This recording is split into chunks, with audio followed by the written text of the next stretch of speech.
Yeah, yeah, yeah, yeah. Drug addicts. Yeah, yeah, yeah, yeah, yeah. Yeah. What's going on, everybody? Welcome back to Paradigm Speaks, where we speak the truth that becomes reality and embrace the reality that becomes actuality. First and foremost, we got a very special guest that I would like to introduce. My very good friend, Esha Wesley. Hey, thank you. So before we get to this video, why don't you tell everybody about yourself and what you do? All right, so my name is, like I said, Esha Wesley. I wear many hats, but my favorite at this time is the Director of Programs and Services for Minority Recovery Collective, Inc., where we specialize in recovery for minorities, BIPOC, and everybody who is viewed as the least of these, everybody who is marginalized. I get the honor and the privilege of putting everybody in those categories first. Okay. I feel that. That's what's up. So today, we're talking a little bit about mental health. We're going to switch gears a little bit and talk a little bit about mental health and everything that entails. So we're actually going to get into that because the title of this video is going to be 8 Strategies of Mental Health. Hey. So part of mental health and keeping your mindset right is staying motivated. So what do you think is some things that causes people to lose motivation? I think one of the major things that has people losing their motivation or losing the want to have the motivation is burnout of doing the same thing and trying and not necessarily getting somewhere at that point in time. I think have also trying something and having other people come in and place their views on what you are doing also adds to people losing their motivation to keep moving forward, because not only is it hard to try to create something new, is also hard to create something for yourself sometimes, and then having some outside force telling you that you can't do it, it does add a strain to it. So those are at least I would say the top 2 reasons why people lose motivation is trying with no progress, visual progress, and then having outside forces come in and putting those negative thoughts into it as well. Exactly. I did a video, the last video I did was about the secrets of motivation, and that burnout that you talked about, that is a part of why people lose motivation, because outside sources, haters. People tell you that you can't do something because they never tried it and it didn't work for them. And so then they start thinking, if it didn't work for me, how's it going to work for you? And I tell people, you got to, in a sense, kind of find ways to block that out. This is your life. This is your mindset.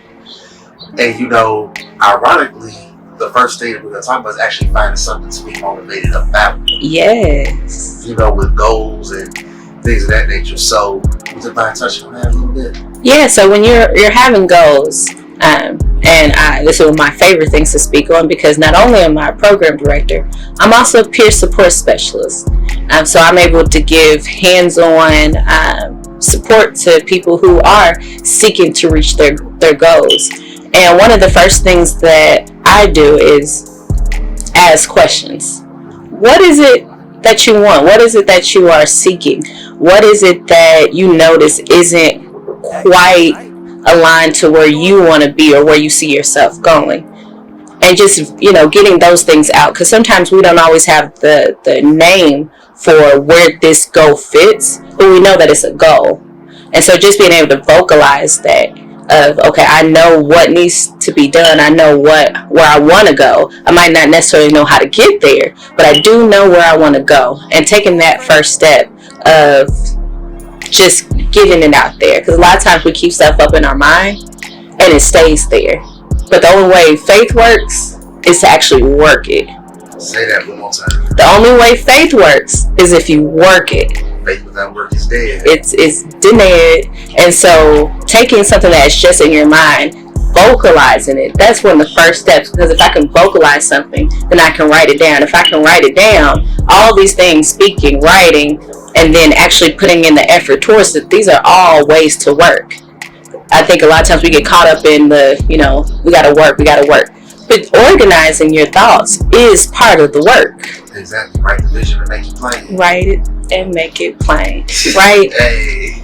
As once we get past that part, then we go into organizing those goals. Where do they fit in your life? And if there is a case where it's like, okay, I know I got maybe 2 things that I want to work on, then I introduce the 8 different dimensions of wellness and recovery.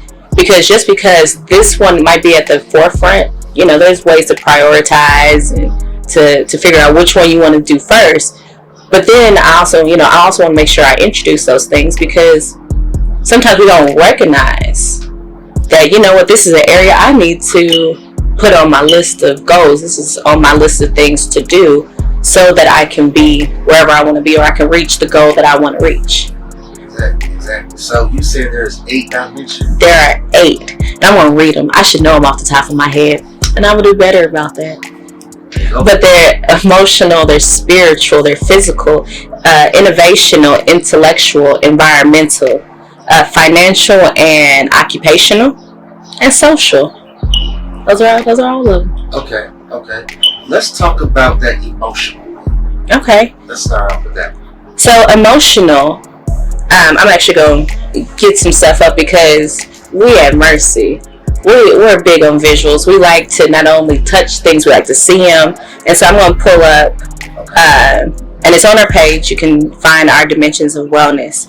When we want to talk about the emotional recovery, it's coping positively with life while building and maintaining mutual satisfying relationships. That's where we have found over, especially this past year of intentional, community work, is that's what most people view emotional as, is the maintaining and building satisfying relationships. Okay. Mm-hmm. So just building those relationships, connecting with people. Yeah, connecting with people, but on the sense of, I understand my feelings, and while I understand my feelings and working through my feelings, I can also recognize and affirm your feelings as well.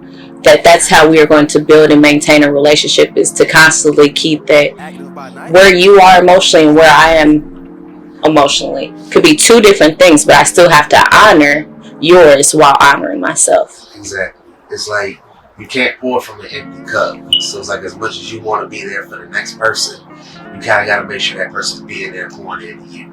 And you got to make sure that you're keeping some for yourself. Like, as much as you pour into everyone else, and I myself try to make sure I do this, making sure as much as I pour into everyone else, that I also need to make sure I spend at least that amount of time pouring into myself, whether it's meditating, whether it's coloring, doing my hair, putting on some makeup, going for a walk. Like, I still have to make sure that as much as I give to everybody else, that I'm giving to myself as well. Got to. So the second dimension is spiritual. Okay. And spiritual recovery says expanding a sense of purpose and meaning in life to achieve self-actualization. Okay. Doesn't that sound nice? It does. It really does. I want you to break that down. So in this, it's realizing that everyone is here for a reason. There is a reason why I was born in Indiana. Out of all the places in the world, I popped up here. And because of that, there is something that is at play here, whether you want to go into religion or if you want to go into other areas, but still recognizing the common thread that everything and everyone has a purpose. And knowing that when I put myself into that area, when I cater to that area, when I make sure that area is being addressed, that I'm also making sure that I am addressed, that I am being in alignment to where I not only should be, but where I'm supposed to be. Right, because it is interesting you brought that up, because I read this book called Mastery by Robert Greene. That's a really good book. I highly suggest that everybody get that book and read it. But part of keeping your mental health is finding something that sparks you, that wants you to keep going. Yeah. Even when you don't want to. It's like you have to be invested in something to the point where it's like robotic. Like I said this before, like I get up every morning at 5 a.m. to read because I want to learn more. Even when I don't want to. I get up in the morning 2 hours after that and go work out after. Because again, I want to take better care of my health and take better care of my body.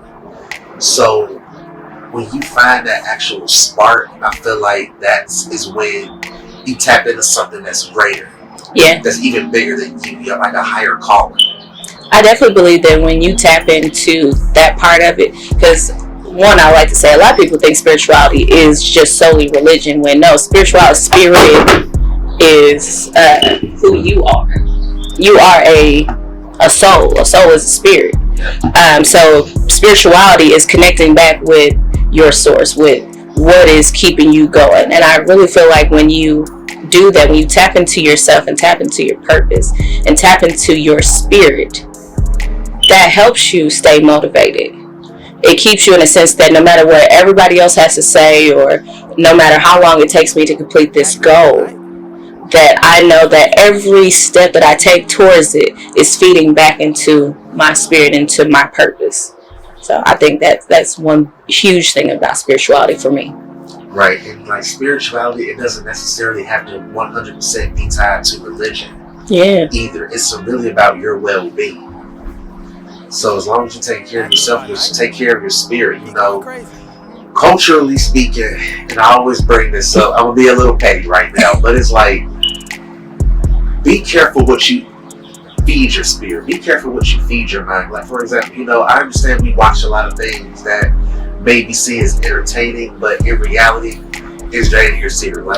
Like, for example, Love and Hip Hop, where it shows us culturally in a negative light. Toxic relationships, always fighting, always arguing with somebody. But it's like, is that really something that you want your spirit to be entertained by? Is that something you want to feed your spirit every day? Or do you want to feed your spirit knowledge, feed your spirit inspiration, something that's going to get you to another level in life? Just ask yourself. So I want to go to the next one, which is environmental, which is why we're outside today. So environmental is creating and occupying pleasant, nurturing, and safe environments that support holistic wellness. So again, like you're saying, what are you putting back into yourself? And with the environmental, I feel like that is speaking to what is going on around you. It can start with your home and go outward. Am I taken care of? Is there a roof over my head? What type of roof is over my head? What does my neighborhood look like? What does my community look like? And making sure that if I'm loving myself, that I'm loving those areas to ensure that all of these things are feeding back into me as I am feeding into them. Exactly. You know, maybe your environment, I feel like personally your environment is a key factor, because a lot of these things that we see that's happening negative is because people are just in the wrong environment. I mean, we've all heard of wrong place, wrong time. Yeah. Right? That's why I think that most of these killings are happening, because somebody was just in the wrong place at the wrong time. You know, if you grew up in a dysfunctional household, you know, that definitely plays a part of your mental health. You know, you're not in the right space to really want to interact with anybody, because you're thinking, I got to go back home to this negativity once I get done with my day. And honestly, I feel like that's really no way for anybody to live. Yeah. You know, wouldn't you agree? I wholeheartedly agree of having those moments where things are unrestful. Like if there is unrest in my house, then I tend to not rest. Or if there is something going on around us, like if they're shooting outside, right, then that affects me here, because I'm thinking, am I safe? And if I have to worry about am I safe, well, that's taken away from my well-being. Right, it's like, you know, if I'm a college student, you know, I can't focus on getting my studies down if I'm worried about am I going to live to see tomorrow. You know, those two things can't really occupy the same space. Not for the full actualization of your growth. Like I believe that even though we do have environments that are not necessarily in alignment to what we would like or who we would like to be, I believe that even in those moments, it is a teachable experience, because it teaches you what you don't want. Like so much we focus on, you know, all this is happening to me, this is what's happening around, and you get real caught up and sad in that. But then being able to take a step back and say, you know what, There's trash everywhere. There's this happening, there's that happening. But I have an example of what I don't want. I know this is something I'm not comfortable with. It's something that's hindering my growth. And I now have an example to say this is what I don't want. So anything that is the opposite of this is probably going to be more in alignment to me and to my people and to us as a group growing. So I wanted to put that out there, changing how we look at things sometimes, because being able to look at something from a different side of the picture can give a whole different perspective and can give a whole different context to where you are and how you can grow. And when you have that ability to change your point of view, it adds to your ability to keep yourself motivated, which goes back into the purpose, because my purpose tells me that I am meant for better. So if I'm meant for better, okay, if what's around here is bad, then I know what is good. I know what is better than this. And so I can work from that. I can keep myself motivated that, yeah, I'm seeing trash everywhere every day. But one, I can do something about that. I can go pick it up myself or call the city or the state to, hey, y'all need to come through this area, a couple more times. But at the end of the day, you have that passion. I have that passion. I want to make that change. Yes. Okay, I feel that. I definitely feel that. So we're going to go to the next one, which is intellectual recovery.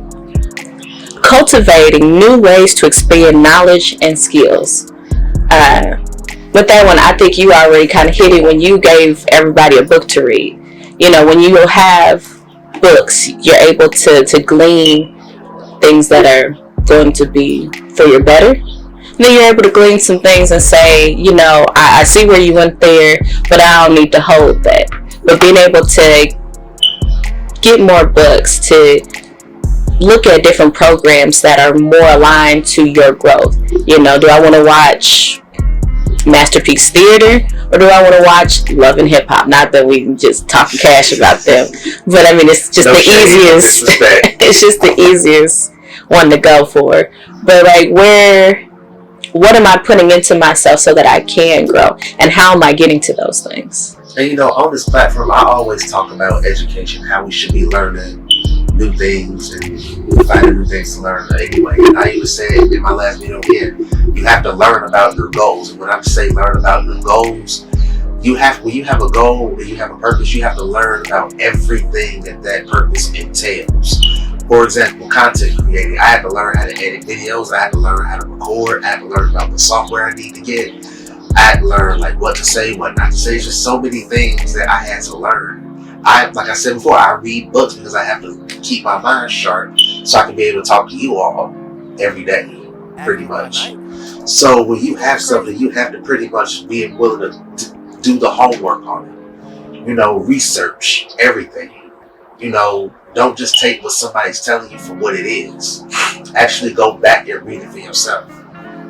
I also would add to that of reaching out to experts in that area, because there's a lot of great people, and one of the reasons why we're having this call is because there's not this call but this video is because I had a purpose. I have a project that we are working on, and it is not enough for me to just speak on everything that has to do with mental health. Mental health is just the category. There's a ton of stuff that falls underneath it. One of those is just the 8 dimensions of wellness and recovery. There's all type of other topics that fall under mental health. So I had to go out and talk to the experts. So I went and talked to the experts, whether it was about being a creative. I reached out to Lauren Lasco. Shout out to Lauren. Shout out to Nicholas Curry, because I was able to reach out to him on relationships and to be able to speak in that vein of how do we maintain relationships when someone or we are having a mental health disturbance or addiction or have just experienced some type of trauma. So, going and out to speak to people and learning who the expert is there so that you can be able to grow. Because that expert is not going to be there forever. Someday they're going to go wherever they go.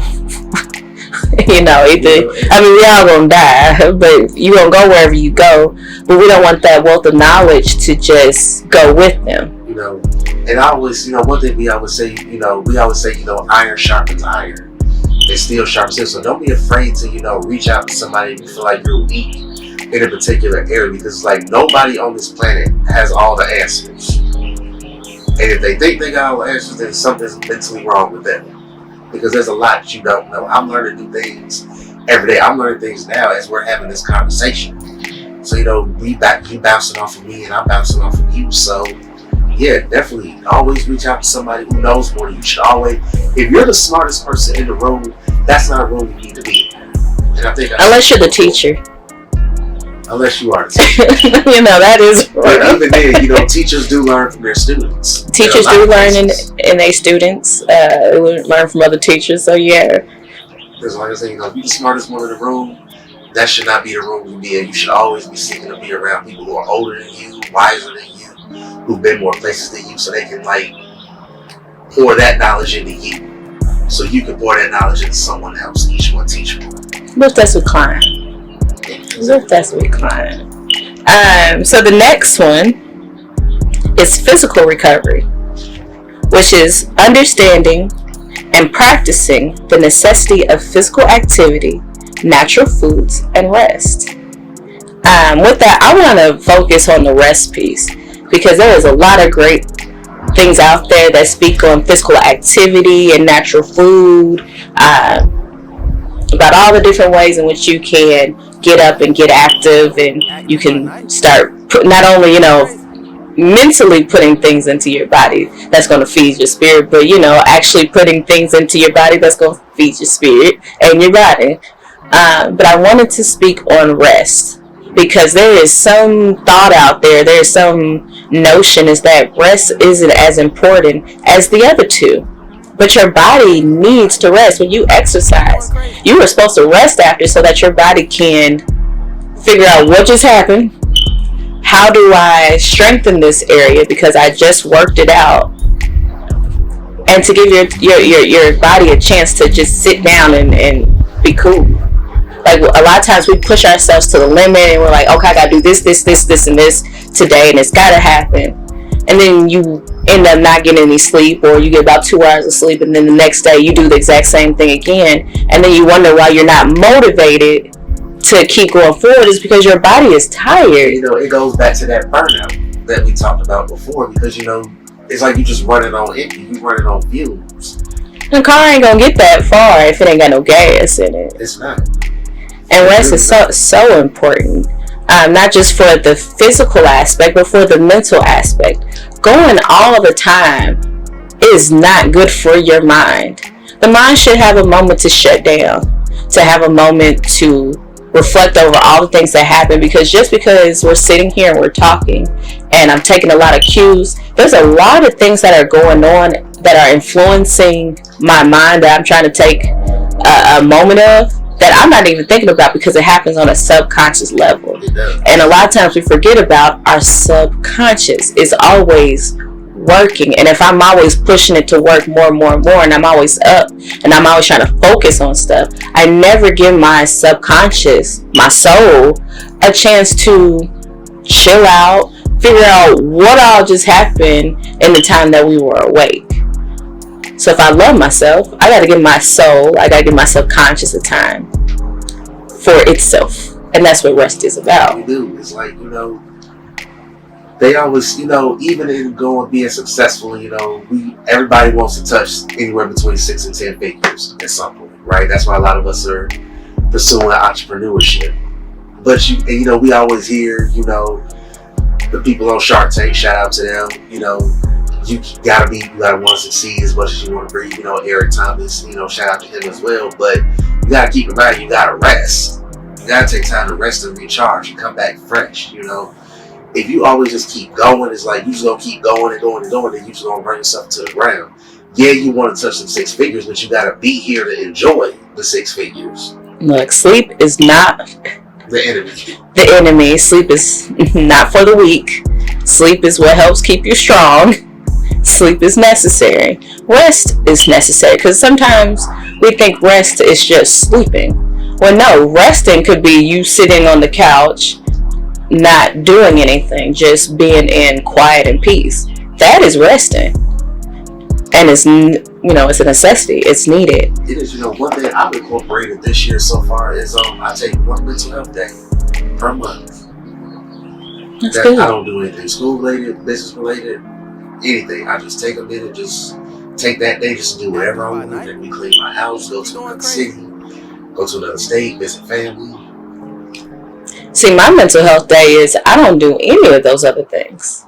I count those into, that's my time. There's time that is for work and business. There's time that is just for me, because keeping my house clean, going to see my family, going away, those are all like things that are a part of my day-to-day, is part of what keeps you going. My mental health day is not doing nothing. Like, I will sit out here on the veranda and I will just watch the geese, and it's May, so the gooselings and the ducklings are all fat and wobbling around, and I will just sit out here with no other sound but the wilderness behind us and not move. I mean, I'll cook or get something to eat, and even then I might order something so that I don't have to cook, and I might put my little the foot bath out here and just not do nothing, because even in all those other things I'm still working, I'm still moving, I'm still being active, and I need to rest. Right, but it depends on what you consider work. Yeah. Because some people may see cooking as work, some people may see cooking as pleasure. Yeah. As leisure. For me, sometimes cooking can be therapeutic. Just smelling the different scents and with the different seasonings. Got the music going. Got the good music going. Or I might just want to be like you, just sit on my balcony, listen to some music and just rest, listen to the birds chirp. Just listen to the birds chirp, because they've been loud lately. They've been super loud. And look, there goes one of them now. Yep. So the next one is innovational recovery, and I'm gonna be honest. This one is one of my favorite now. It wasn't at first, but now it's one of my favorite. Now that I truly understand what it means to be innovational, it's to be creative in all sense of what it is to be a creative, not just art, but business. Like, what I do for work is creative because I'm creating something new. And it says to either or discovering creative abilities and using them as an outlet for healthy, positive self-expression. And so, like I was just saying, I learned recently while we were talking with Lauren Roscoe, again, shout out to Lauren Roscoe, is that there's not one way to be a creative. That anytime I do something that is either new or something that is helping me along my journey, it can be counted as creation. If it came from my mind and I made it with my hands, whether it's a document, whether it's food, whether it's coloring in the coloring book, or making a painting, or singing, like, all those things count. Absolutely. And then the joy of being a creative is you actually get to sit back and look at what you made. And it's like, not saying arrogance, but it creates a certain degree of pride. It's a pride. It's like you'll be like Coach Carter. I did that. I drew that up. Like, and I love that. It's like whenever I make a video, I did all this work. And it's like, look what it produced. With everything that you do all this work in the community. And then when the work actually bears fruit, you can actually stand back, look at it, and be proud of it. Well, I made this. I did this. You can tell somebody about it. You can shout it from the mountaintops.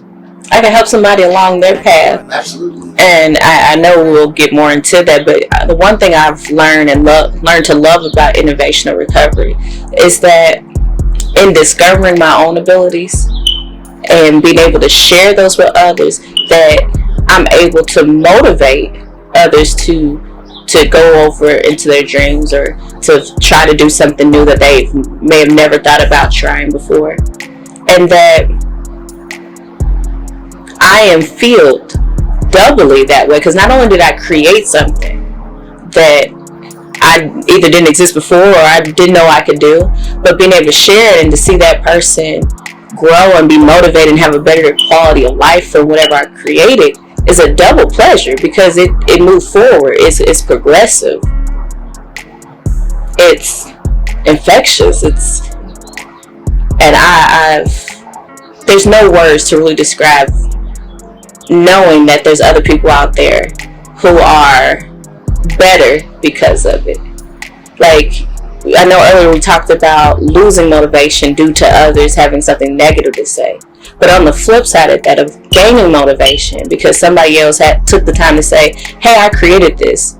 You might also be able to create this. Let's work on this together. Let's try to create something off of this together. Right, let's network. Let's network. Let's take what you got and put it together. And let's see what we come off of this.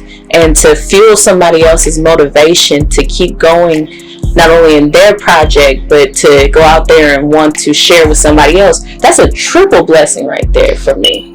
And so for this area, I'm a huge fan of innovational because I feel like it's one of the areas where I can quickly see how fast the blessings not only flow, but they come back to me. Absolutely. Let's see.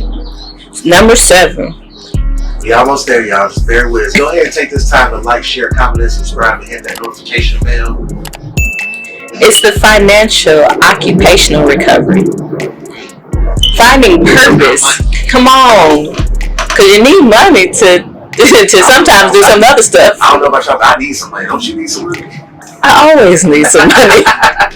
I'm trying to get to the point where I don't need some money. And I can say, hey, I don't need some money, but here you go. You said you need it.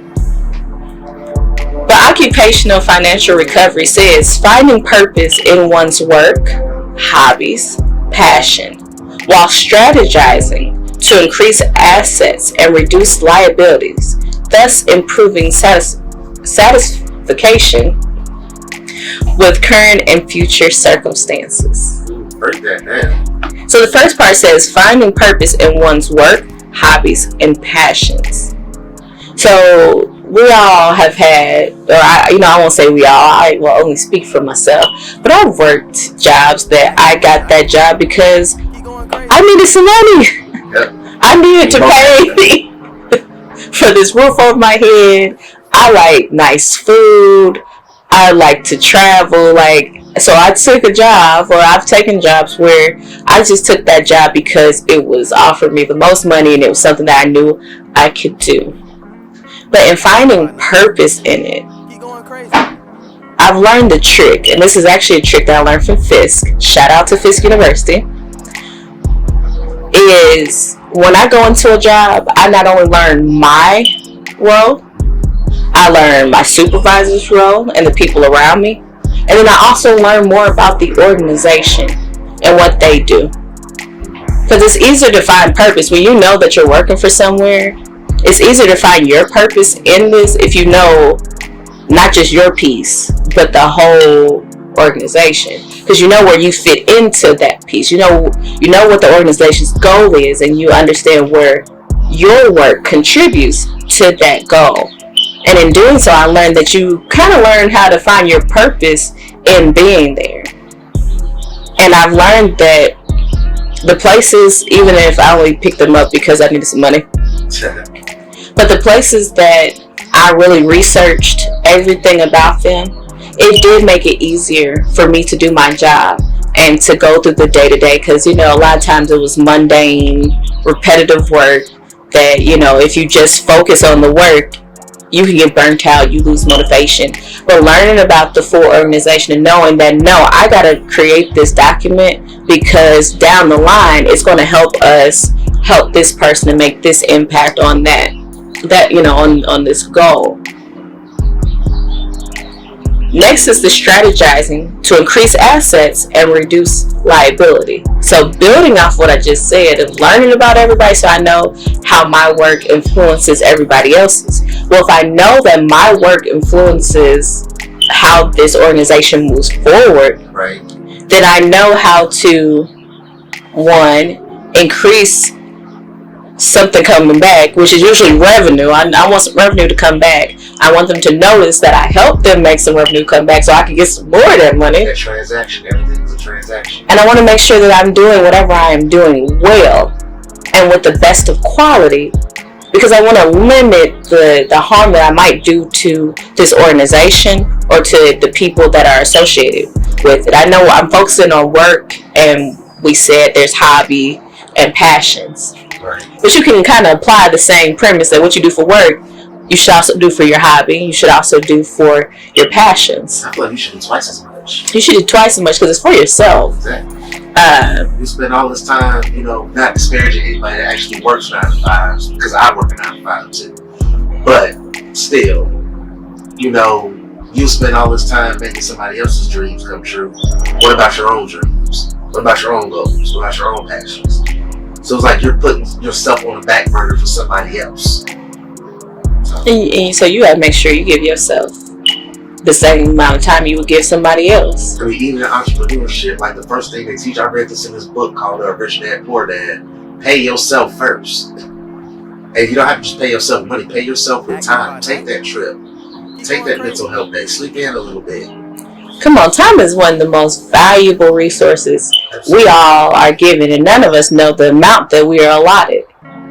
So that makes it twice as valuable. Exactly. Because they got some unknowns about it.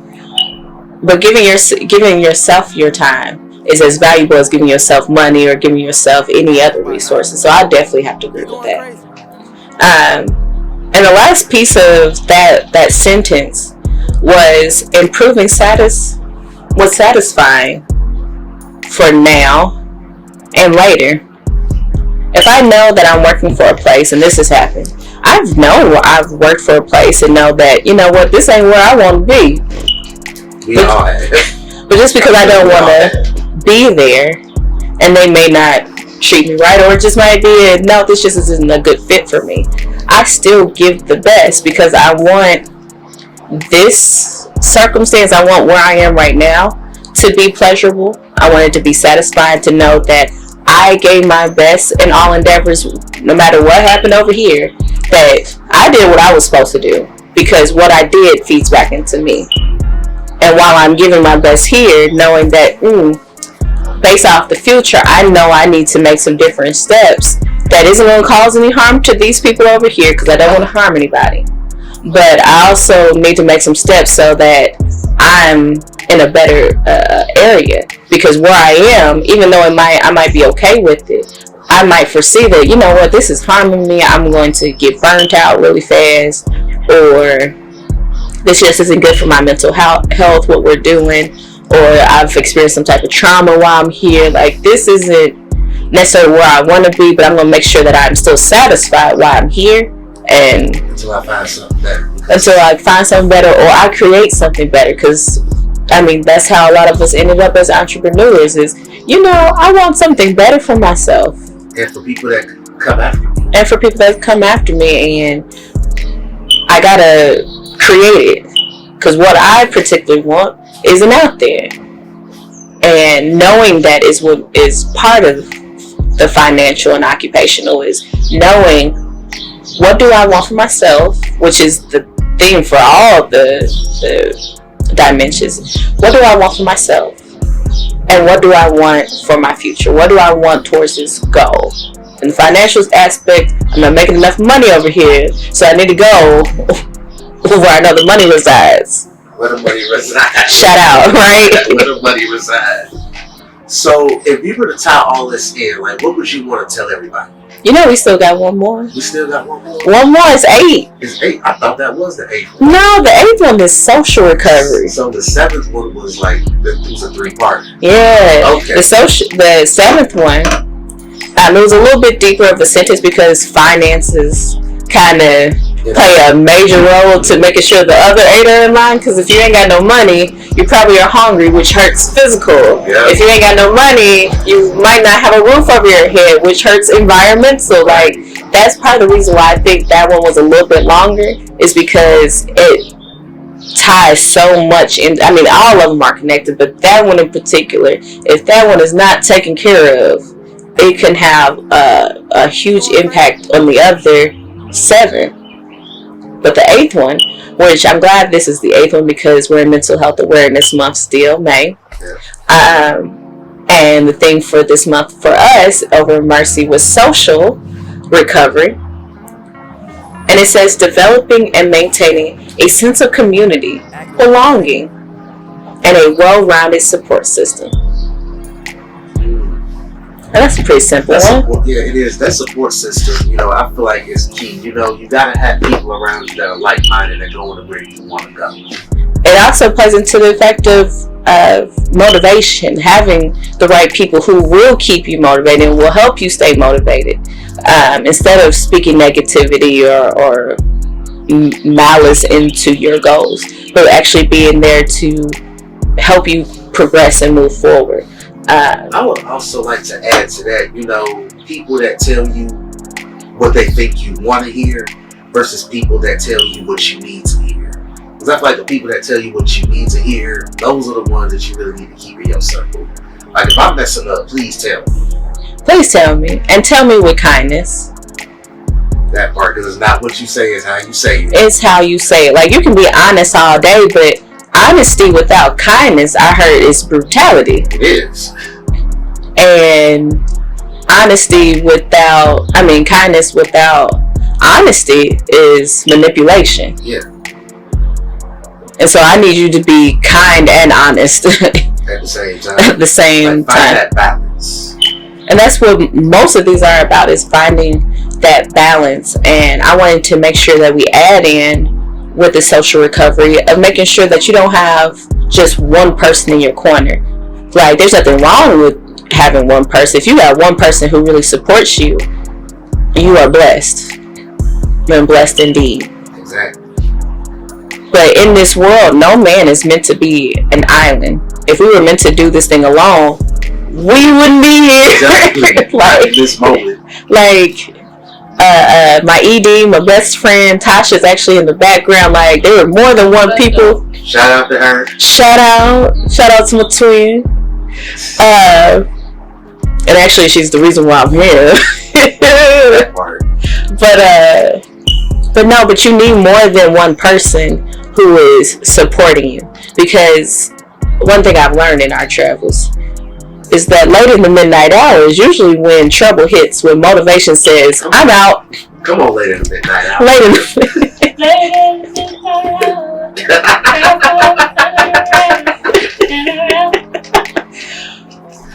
And sometimes Esha is asleep. Yeah. Esha is knocked out cold. I ain't waking up until noon the next day. But you need me. You need somebody that's going to be there. And having just one person, one, you might not always be able to get a hold of them.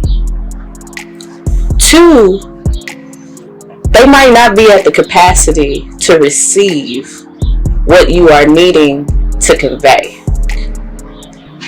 I'm going to say that again. Sometimes people are not at the capacity to receive what you are about to convey.